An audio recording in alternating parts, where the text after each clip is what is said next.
So when it comes to forms, things worth adding on his theory of forms, because since we emphasized the developing understanding in pre-Socratics and the time of Socrates of universals, you might, when you come to forms, be like, oh, well, what's new about this? We've heard about numbers and shapes and parts in the whole, and virtue itself, virtues, all being types of universal that translate across many situations and have some reality that's kind of separate from all the situations, even though they manifest in different ways in different new situations and they're perceptible. What's new about the forms is the forms for Plato are real and outside of the human psyche. Some people misread Plato. We'll talk about reading stuff into a past writer in a bit, but some people misread Plato into thinking that like forms are almost like Jungian archetypes and that they're just in the mind. Now, when it comes to Carl Jung and his archetypes, he gets more specific in terms of the fact that they're pretty much just personality types and narrative structures of how different types of people recur throughout reality, and different stories of our experience are common, and how they could form things that we already know automatically on an inner level. That's Carl Jung. That's not Plato's forms. Okay, stuff that's purely inside you and is mostly about matters of personality and matters of a journey that is also a story, narrative structure to life. That's Carl Jung. Plato is basically saying that anything you observe that sustains across more than one moment, that doesn't completely disintegrate, that has some level for some time of tangible being, is a form.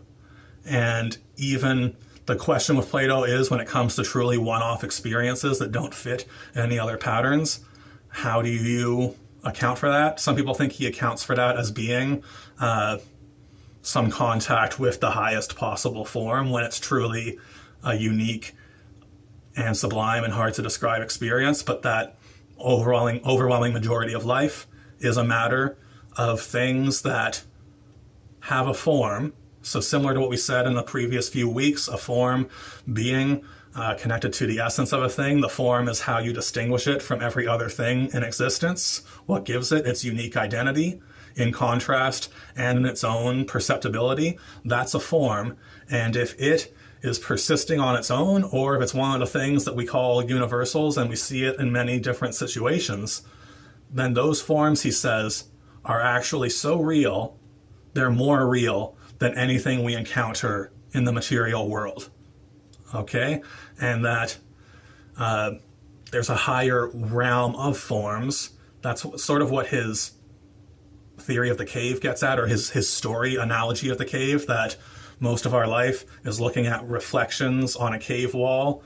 And then when we discover the origin of the reflections, that's the true fullness of truth. He says that's an analogy for life, whereby everything we encounter at the ordinary level is fading, is passing away, is not truly real because it fades and passes away. And that what we perceive and what we remember and how those perceptions and memories persist and carry on to new situations, and how certain things just repeat in reality regardless of our perception, he says those are forms. Those are the signs we have in this world of the higher world that we can get to in this life. There's different takes on whether he believes in an afterlife or not. That will come up in an activity I give you guys about different versions of what the afterlife could be or could not be, since a few students said that would be a subject they want to learn about when I asked you guys what you want to learn about. So we'll wait for whether Plato's forms involves like a heavenly realm or a fullness of being that we encounter after we die. We'll wait for that, but we know that one way or another, Plato believes that every form has a perfection in this higher realm, and that we're seeing part of the perfection when we encounter things that are perceptible and not just falling apart. Okay, so really just remember that the forms for Plato, we don't know whether he thinks they're real and spiritual in terms of universals and the breakdown that I've been laying out to you guys, or if he thinks they're real and like material on some deeper level of matter. Again, that's another example of how he's starting with some basic observations and not giving a full system. But again, we know that he thinks the forms have a perfection and that every form has like an ultimate version of the form where, again, for some it interacts with other big forms in sort of a heavenly realm where just our type of experience is perfected. Some people think that his notion of the form of truth kind of absorbs all the other forms, and that when you really get to the final level of reality and you are contemplating the fullness of truth, every other form is part of the form of truth. Okay? That's probably enough on forms just when it comes to that, when it comes to form of truth and what it looks like if we ever fully experience it.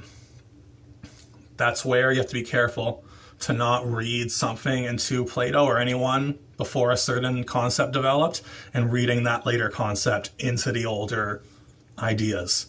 You'll not get the point of what the older ideas are trying to tell you, and you'll just come to confusion and misunderstanding. So one example is people thinking that Plato is some sort of Jungian, even though Carl Jung is talking about his archetypes in terms of inner life, and Plato is quite clear that his forms are real and independently real of our perception, that our perception is very flimsy, and that the only thing our soul can really do is develop virtue, and other than that, anything we come to and anything we feel is so ingrained with our bodily passions that we can't trust it. That's Plato. Okay, but at the same time, when it comes to the fullness of truth, like the form of truth, and we'll see it with the form of beauty when we talk about love and beauty, some people could read a Buddhist interpretation into that, saying that once you get to the form of truth, you're kind of getting into a half-conscious or unconscious experience of fullness that is so full that there is no thought going on. Other people would go into a Christian direction, saying Jewish and Christian, arguably Islamic too, saying that the form of truth, yes, it has every possible experience in one moment, yet at the same time, because contemplating truth is the highest experience for Plato, that contemplating that truth involves thought, and that knowledge changes your being. Once you know everything, you are in some higher state of existence where you have thought going on. So whether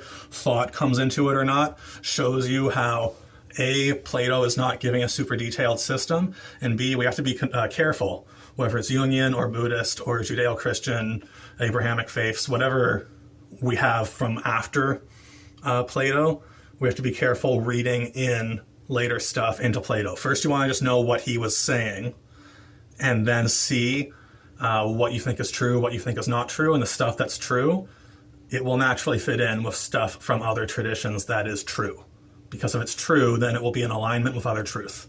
That's my 2 cents on it, okay?